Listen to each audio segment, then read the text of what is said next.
Good morning students, कैसे हैं आप सभी। स्वागत है आपका हमारे YouTube channel MP learning class में। स्टूडेंट्स, आज हम लोग आपके लिए 8 गेट अभ्यास पुस्तिका सामाजिक विज्ञान कक्षा 8वीं के स्टूडेंट्स के लिए जो हमारा भूगोल का हम लोग आपको वीडियो प्रोवाइड कर रहे थे, उसका अध्याय 3 लेके आए हैं, कृषि।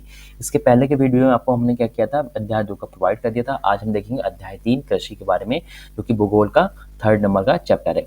चलिए इसके बारे में देखते हैं। अध्याय 3 कृषि। पहला क्वेश्चन है, रेशम के कीटों का वाणिज्यिक पालन कहलाता है। ऑप्शन दिया है सेरिकल्चर, पिसिकल्चर, विटिकल्चर या फिर हॉर्टिकल्चर। तो क्या कहलाता है आपका, रेशम के कीटों का जो है वाणिज्यिक पालन क्या कहलाता है आपका, सेरिकल्चर कहलाता है। ठीक है। क्वेश्चन नंबर दूसरा देखिए, क्या है, निम्नलिखित में से ब्राजील किसका अग्रणी उत्पादक है। क्वेश्चन नंबर 3 का जो है ऑप्शन क्या है, गेहूं, कहवा, पटसन और मक्का। तो जो है ब्राजील जो है कौन सी किसका उत्पादन करता है, कहवा का उत्पादन करता है। ठीक है। क्वेश्चन नंबर तीसरा देखिए, कृषि एक प्राथमिक क्रिया है, इसमें शामिल नहीं है। ऑप्शन दिया है औजारों का निर्माण, दूसरी है पशुधन पालन, सब्जियों का उगाना, फूलों का उगाना। तो क्या जाएगा इसमें, औजारों का निर्माण। कृषि एक जो है प्राथमिक क्रिया है, इसमें औजारों का निर्माण जो है शामिल नहीं है। नेक्स्ट क्वेश्चन देखते हैं, क्वेश्चन नंबर 4, पर्वतीय ढालों वाले क्षेत्रों में रहने वाले परिवारों के लिए किस फसल का उत्पादन उपयुक्त है।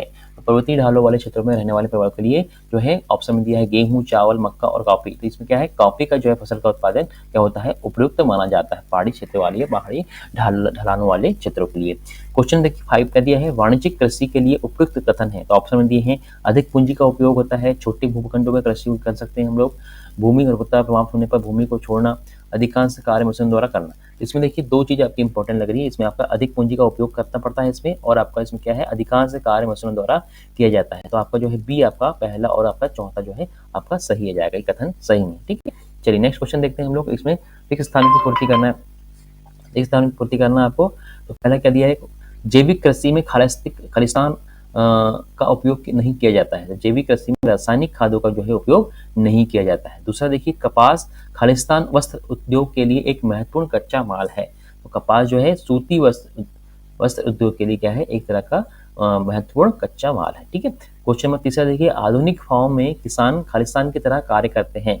तो आधुनिक फॉर्म में जो है किसान व्यवसायिक की तरह कार्य करते हैं। क्वेश्चन नंबर डी देखिए, बागानों में उगाई जाने वाली चाय की फसल खालिस्तान का उपयोग पेय पदार्थ के रूप में किया जाता है। तो बागानों में उगाई जाने वाली चाय की फसल की पत्तियों का उपयोग जो है पेय पदार्थ के रूप में किया जाता है। नेक्स्ट क्वेश्चन देखिए, भारत की 2/3 जनसंख्या खालिस्तान कार्य करती है। तो भारत की 2/3 जनसंख्या क्या करती है, कृषि का कार्य करती है। यहाँ पे क्या जाएगा, कृषि का कार्य करती है। चलिए नेक्स्ट क्वेश्चन देखते हैं, क्वेश्चन नंबर 7। क्वेश्चन नंबर 7 में दिया है, पौधों से परिष्कृत उत्पाद तक के रूपांतरण में कितनी आर्थिक क्रियाएं सम्मिलित हैं। देखिए, तो पौधे से परिष्कृत उत्पाद तक के रूपांतरण में 3 प्रकार की आर्थिक क्रियाएं सम्मिलित हैं। पहली कौन सी है, प्राथमिक क्रियाएं हो गई, दूसरी द्वितीय क्रिया होगी और तृतीय क्रिया। ये 3 तरह की क्रियाएं क्या है इसमें आपका रूपांतरित की है। क्वेश्चन 8 देखिए, कृषि क्रियाकलाप के लिए क्या क्या जो है आवश्यक है। तो कृषि क्रियाकलाप के लिए अनुकूल स्थलाकृति, मृदा और जलवायु अनिवार्य रूप से आवश्यक होते हैं। कृषि क्रियाकलाप विश्व के उन्हीं प्रदेशों में संकलित है जहां फसल उगाने के लिए उपयुक्त कारक विद्यमान होते हैं। ठीक है। इस तरह से आपका आंसर जाएगा। क्या बोल रहा है, कृषि क्रियाकलाप के लिए क्या क्या आवश्यक है, तो ये आपको बता दिए, इसमें आपको लिखना है। चलिए को नेक्स्ट क्वेश्चन देखते हैं, क्या दिया है 9 नंबर का, कृषि तंत्र क्या है, इसके महत्वपूर्ण निवेश एवं सक्रियाएं क्या क्या है। तो आपको यहाँ पे कृषि तंत्र के बारे में बताना है और इसमें कौन कौन सी उसकी निवेश एवं संक्रियाएं क्या क्या है इसको बताना है। तो क्या है देखिए, कृषि या खेती को एक तंत्र के रूप में देखा जा सकता है। इसके महत्वपूर्ण निवेश बीज, उर्वरक, मशीनरी और श्रमिक हैं। जुताई, बुआई, सिंचाई, निराई और कटाई इसकी कुछ संक्रियाएं हैं। इस तरह से आप कृषि तंत्र के बारे में आप लिख सकते हैं। क्वेश्चन देखिए 10 के लिए है, श्रम और प्रौद्योगिकी के स्तर के आधार पर कृषि को कितने प्रकारों में विभाजित किया गया है। तो कृषि को जो है कितने भागों में, 2 भागों में विभाजित किया गया। देखते हैं कैसे किया है। श्रम और प्रौद्योगिकी के स्तर के आधार पर कृषि को 2 मुख्य प्रकारों में विभाजित किया गया। पहला कौन सा है आपका, निर्वाह कृषि, और दूसरा क्या होगा आपका वाणिज्यिक कृषि। ठीक है। ये आपको नोट डाउन करना है अपनी एडुकेट अभ्यास पुस्तिका में। चलिए नेक्स्ट क्वेश्चन देखते हैं, 11 नंबर का क्या है, जैविक कृषि से आप क्या समझते हैं, लिखिए। तो जैविक कृषि का हम क्या समझते हैं, इसमें जिसमें हम लोग रासायनिक खादों का या रासायनिक उर्वरकों का हम लोग इसमें उपयोग नहीं करते, कीटनाशकों का उपयोग नहीं करते। तो जैविक कृषि से अभिप्राय कृषि की ऐसी प्रणाली से है जिसमें रासायनिक खादों एवं कीटनाशक दवाओं का प्रयोग नहीं किया जाता, बल्कि उसके स्थान पर जैविक खाद या प्राकृतिक खादों का उपयोग किया जाता है। ये आपका क्या होगा, जैविक कृषि के बारे में हो गया। आपको ये बहुत इंपॉर्टेंट है, इसको आपको लिखना भी है। ठीक है। नेक्स्ट क्वेश्चन देखते हैं, आदिम निर्वाह कृषि में कौन कौन सी कृषि को शामिल किया गया है? तो आदिम निर्वाह कृषि में स्थानांतरी कृषि और चलवासी पशुचारण कृषि को शामिल किया गया है। स्थानांतरी कृषि में वृक्षों के काटकर और जलाकर भूखंड साफ किया जाता है। चलवासी पशुचारण में पशुचारक अपने पशुओं के साथ चारों और पानी के लिए एक स्थान से दूसरे स्थान पर जाते हैं। ठीक है, इस तरह से आपका क्वेश्चन नंबर 12 का आपका आंसर हो जाएगा। इसको आप अपनी एडीगेट अभ्यास पुस्तिका में नोट डाउन कर सकते हैं। चलिए देखते हैं कि नेक्स्ट क्वेश्चन क्या है। मिश्रित कृषि क्या है, यह किन किन देशों में प्रचलित है? मिश्रित कृषि मतलब क्या होता है, एक साथ या एक साल में एक से ज्यादा क्या होता है फसलों को लगाना और पशुओं को भी उसमें वो करना। जब फसलों के उत्पादन के साथ साथ पशुपालन भी किया जाता है और भोजन व चारे की फसलें उगाई जाती है तो इसे मिश्रित कृषि कहते हैं। यह यूरोप, दक्षिण अफ्रीका, अर्जेंटीना और न्यूजीलैंड देशों में प्रचलित है। ठीक है, इस तरह से आपका ये आंसर आपको देना है। क्वेश्चन 14 क्या होगा, देखिए, गेहूं की फसल के लिए किस प्रकार की जलवायु की आवश्यकता होती है और क्यों? देखिए, अब गेहूं की जो फसल है जनरली हमने देखा है कब के टाइम में, ठंड के टाइम में लगाई जाती है। तो क्या होगा इसका आंसर? गेहूं जो होता है शीतोष्ण कटिबंधीय पौधा है। गेहूं की फसल के लिए मध्यम तापमान एवं वर्षा और शस्य कर्तन ये फसल की कटाई के समय धूप की आवश्यकता होती है। गेहूं की उपज के लिए 50 सेंटीमीटर से लेकर 75 सेंटीमीटर तक वर्षा होनी चाहिए। वर्षा के अभाव की पूर्ति के सिंचाई के साधनों से की जाती है।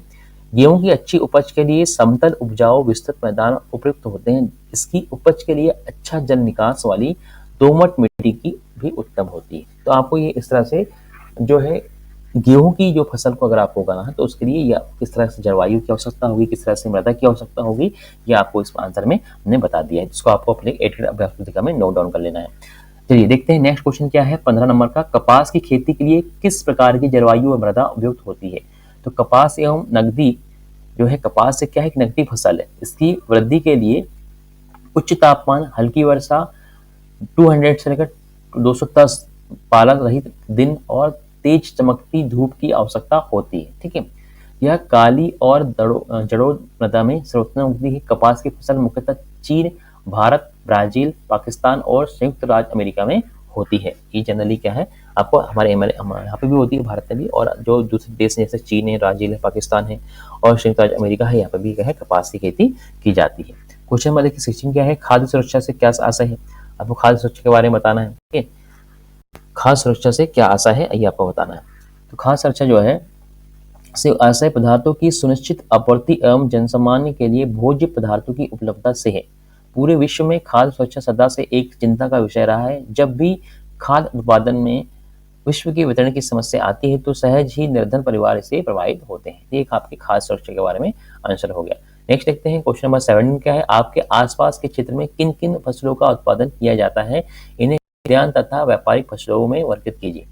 ठीक है, तो आपको क्या बता रहा है, हमारे आसपास के क्षेत्र में गेहूं, धान, मक्का, सोयाबीन, चना, गन्ना, कपास, जूट आदि फसलों का उपयोग किया जाता है।